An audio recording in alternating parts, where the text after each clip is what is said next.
And for those of you who don't like sport, there's sport! Yes, the British television is just filled with sport at the moment because it's the World Cup. The World Cup of perhaps the world's most popular sport, football, what the Americans call soccer. And in this video, I am going to propose, I believe, what is a superior alternative to the penalty shootout. Now, we're getting to the end, as I record this, of the group stages. Now, during the group stages, if there is a draw, everyone can shake hands, say well played, and they can all go home happy, with only just the 1 point in the league table. But we're coming to the knockout side of things, and at the knockout stage they cannot tolerate draws, and in the last World Cup there was a record number of penalty shootouts, which are the things used to decide who actually won the match.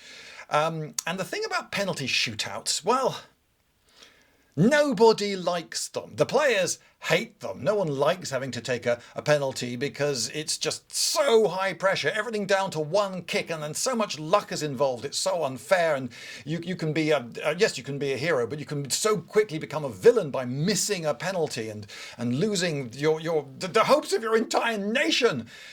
So they hate it. Managers hate it because everything's out of the control. The crowds hate it because it's so nerve-wracking and so unfair. Now, over a quarter of a century ago, I wrote an article on my website in which I proposed this particular change that I'm going to tell you about. And I used as examples Germany knocking England out of Euro 96, which was absolutely against play. England had been just all over just bouncing off the crossbar. The ball just wouldn't go in, and this was disallowed. And there was a penalty shootout, and the Germans flipping won. And at Euro 2000, Holland had the same experience. They got knocked out by Italy. So there is great unfairness, and anyone who's a genuine football fan will have seen a penalty shootout that would have just annoyed them because it was just so unfair, so against the run of play. They want to see, I put it to you, they want to see the beautiful game play. They want to see passes and crosses and headers and a team working together, building up and scoring a goal in open play, because that's the beautiful game, not just this separate game which they tack on the end called penalty shootout. No one like, well, all right, there is one exception I can think of. I have a couple of times seen an interview with a goalkeeper saying, oh, actually, I quite like penalty shootouts because no one expects me to save anything. So if a ball goes past me, people are quite sympathetic, really. Oh, bad luck. Still, there wasn't a lot you could do. But if I save one, I'm an absolute hero. Okay, so maybe there are two people in the entire stadium and the entire audience watching at home on television, of goodness knows how many millions of people when it comes to the World Cup. Perhaps there are two people who don't mind it so much, the goalies. But apart from that, pretty much everyone really hates penalty shootouts. So surely a superior alternative would be sought, and perhaps I'm about to present precisely that. Now, we get a lot of draws in football because it's a very low-scoring game. And people who don't understand sport often criticise football for being a low-scoring game, saying that it's boring. No, low-scoring sports, they're more exciting. A bit of luck, a bit of brilliance can suddenly put you ahead, and it's so much more difficult then for the other team to catch up. One goal changes the mood, the situation, the whole mood of the stadium and the way the players are playing on the pitch. Just one goal can make such a huge difference. And if you've been playing for, say, 80 minutes out of the full 90, and it's still 0-0, that means that the tension is ramping up and up and up to the final whistle because one goal is almost certain to win it now, and we've lasted this far. Can we at least hold them to a draw? And when one goal goes in, my goodness, the roar of a huge stadium is far greater than you'll ever get for a goal in a game of basketball because, oh, hooray, yeah, they scored a basket, but whoop-de-doo. Oh, actually, I was eating my hot dog, I missed it. Never mind, there'll be another goal that they'll score in another couple of seconds anyway. Midfield, what's that? No one likes them, so here's my alternative. When the 90 minutes are up, no extra time is played. Typically in the World Cup they play half an hour extra time, and then if it's still a draw, then they go to penalty shootouts. And of course the television schedulers all start pulling their hair out. Oh, we're going to have to reschedule the entire night's telly. When the 90 minutes are up, the ref blows the whistle, and the managers present a list of which players are going to be sent off. And the referee sends 2 players from each team off. So 11 aside becomes 9 aside. If a side has had 2 or more players sent off during the match, then at this first stage only 1 is sent off, but there'll still be a man down. And as the game progresses, that being 1 man down will get worse and worse and worse. So this system actually more greatly penalises having a man sent off. And what's wrong with that? You shouldn't do a red card offence, so just don't. Then they play in open play. Golden goal. First goal wins it. So it could be that in the 9 against 9 match, it's settled, in which case the television schedulers don't have such a great problem. Oh, phew, we only had to shunt things along a few minutes. But at the end of, originally I said 10, later I thought maybe 8 is better. But anyway, after a number of minutes, something like 8 or 10, blows his whistle again, looks at the list, sends 2 more off. It's now 7 against 7. And then 10 minutes later, it's 5 against 5. Now, by the time you get to 5 against 5, if you're playing on a full-size pitch, there is so much room on the pitch. You've got so much space to run into, and individual flair. If you can actually get past a man, rather than try to just pass back and forward and play the possession game, if you can actually dribble it forward and get past one guy, that now makes such a great difference. You've got so much less between you and the goal. I would imagine that most teams would keep their goalies. You could make it an option. You can send your goalie off if you really want. But I imagine most teams would probably keep their goalies, at least for the first several sending offs. So the team gets smaller and smaller and smaller. And as time goes on, the chance of a goal goes up and up and up and up. And the excitement and the open play, the brilliance or otherwise of what you see on those on the pitch of those now perhaps tiring gladiators will be more and more exciting. You'll get it. It can't go on forever. When you're down to if you're down to 1-1, someone is almost certain to score. But could you imagine how unlikely it is to go down to 1-1? That might not happen in 100 years of professional football.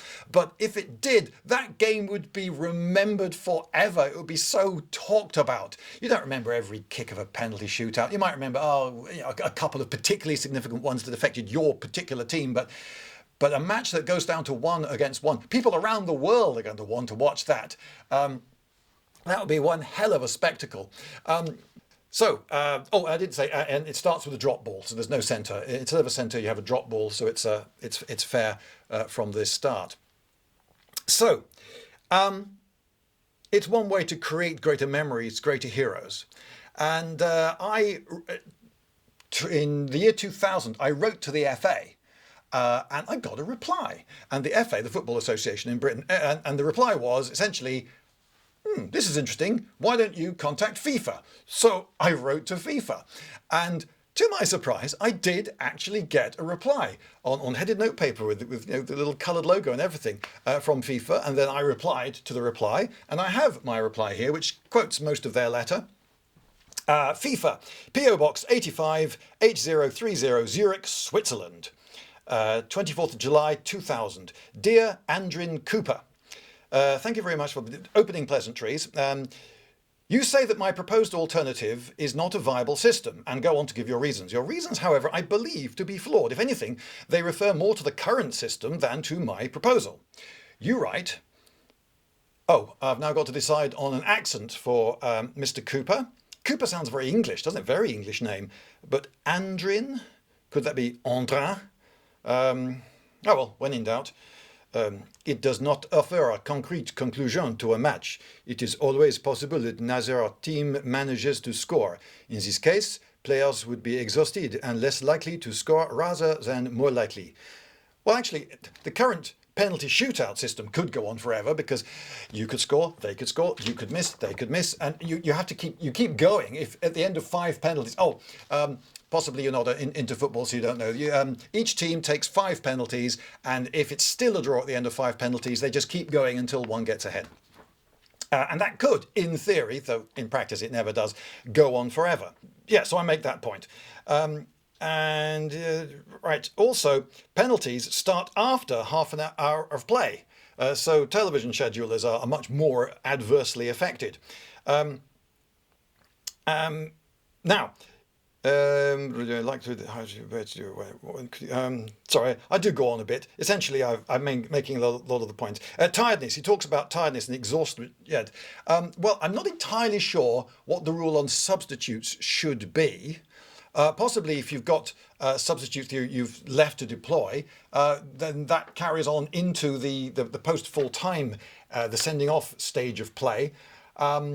In which case, having an extra substitute or two back to get freshmen onto the pitch is going to become more and more valuable. So if it got down to say 5-a-side and you put on 2 subs at that point, 2 completely fresh players, that can make a really big difference. But then, maybe that's exciting and good. And I would say that tiredness actually favours goal scoring rather than defence. I used to play quite a lot of 5-a-side football, just amateur Sunday stuff, and it was quite noticeable every single week that it was a long time before anyone scored. The first goal was a long time coming when everyone was fresh, but as people got more and more tired, the goals came thicker and faster. Tracking back full speed just in case you're needed in defence gets really tiring, and are you going to bother every single time? Yes, I definitely would say that tiredness favours offence over defence, and tiredness is part of the spectacle anyway. You go on to write. Secondly, football is a game devised for 11 players per team. The whole structure of the game would be distorted under your system, and I am not convinced that it would provide for a satisfactory spectacle.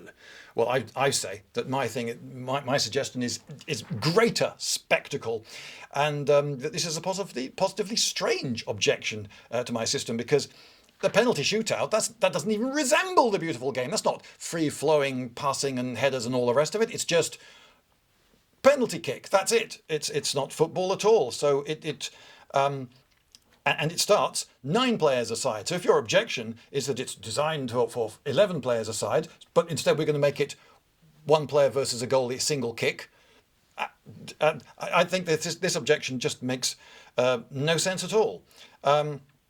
5-a-side football, I've played a fair bit of that, and it's definitely recognisably football. I'm going to leave it there. Or the final statement. The penalty shootout is not perfect, but it does offer a definite conclusion to a match, and it does incorporate the ultimate aim of football, i.e. to score more goals than the opposition. Well, yeah, so does my proposal. So again, I would say that's just an objection that doesn't really work. And I end with slightly sarcastic sounding. Given that you've not come up with a reason which shows penalty shootouts to be better than my proposed system, could you please make sure that this system is discussed the next time the Rules Committee meets for discussion? I never got a reply.